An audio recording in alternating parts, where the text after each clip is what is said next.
Tanggal 1 April, hari ke-92. Bacaan 1 Raja-Raja pasal 1 sampai pasal 4. Meminta yang terbaik dari Tuhan. Garis besar. Masa pemerintahan Daud berakhir dengan berbagai peristiwa penting. Ada konflik keluarga ketika Adonia mencoba merebut tahta, tetapi Tuhan tetap menggenapi janjinya melalui Salomo. Akhirnya Salomo diurapi menjadi raja menggantikan Daud. Salomo memulai pemerintahannya dengan sebuah pengalaman penting. Tuhan menampakkan diri kepadanya dan berkata, "Mintalah apa yang hendak kuberikan kepadamu." Dalam 1 Raja-Raja pasal 3 ayat 5. Alih-alih meminta kekayaan, kemenangan, atau umur panjang, Salomo meminta hikmat untuk memimpin umat Tuhan. 1 Raja-Raja pasal 3 ayat 9. Permintaan ini berkenan di hati Tuhan. Ia bukan hanya menerima hikmat, tetapi juga kekayaan, kehormatan, dan keberhasilan. Salomo mengawali kepemimpinannya dengan kerendahan hati dan ketergantungan kepada Tuhan. Inilah fondasi dari kejayaan Israel pada masa itu. Renungan harian. Meneruskan warisan besar bukanlah hal mudah.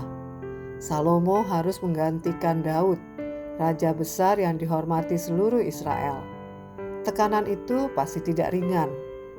Namun, Salomo tidak mencoba membuktikan diri dengan kekuatan sendiri.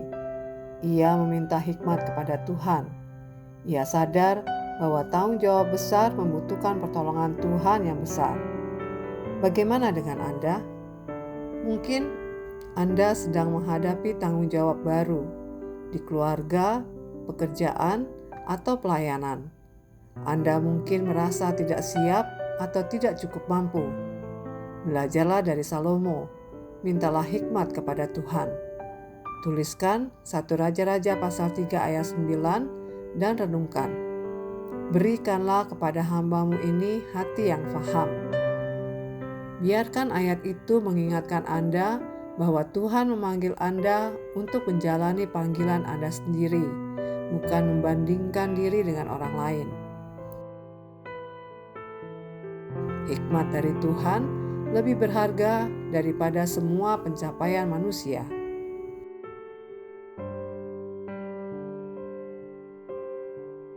Pendalaman. Ketidaktegasan yang berulang. 1 Raja-Raja pasal 1 ayat 6. Daud tidak pernah menegur Adonia sejak kecil. Pola ini serupa dengan kegagalannya mendisiplinkan anak-anak sebelumnya. Saat Amnon memperkosa Tamar, Daud hanya marah tanpa tindakan. Dalam 2 Samuel pasal 13 ayat 21. Ketika Absalom memberontak, Daud juga tidak bertindak tegas. 2 Samuel pasal 13 ayat 28 sampai 29, pasal 15 ayat 1 sampai 7, pasal 15 ayat 10. Kepemimpinan yang lemah dalam keluarga sering berujung pada konflik yang lebih besar di kemudian hari. Manajemen yang bijaksana. 1 Raja-Raja pasal 4 ayat 27. Kerajaan Salomo berkembang pesat. Ia menunjuk 12 gubernur untuk menyediakan kebutuhan Israel setiap bulan. Ini menunjukkan bahwa hikmat bukan hanya soal keputusan besar, tetapi juga kemampuan mengelola hal-hal praktis. Kepemimpinan yang baik mencakup visi rohani dan pengelolaan yang bijaksana dalam kehidupan sehari-hari. Demikian renungan hari ini. Jika Anda ingin mendengarkan bacaan Alkitab hari ini, silakan buka tautan video yang tersedia di layar Anda. Amin. Tuhan Yesus memberkati.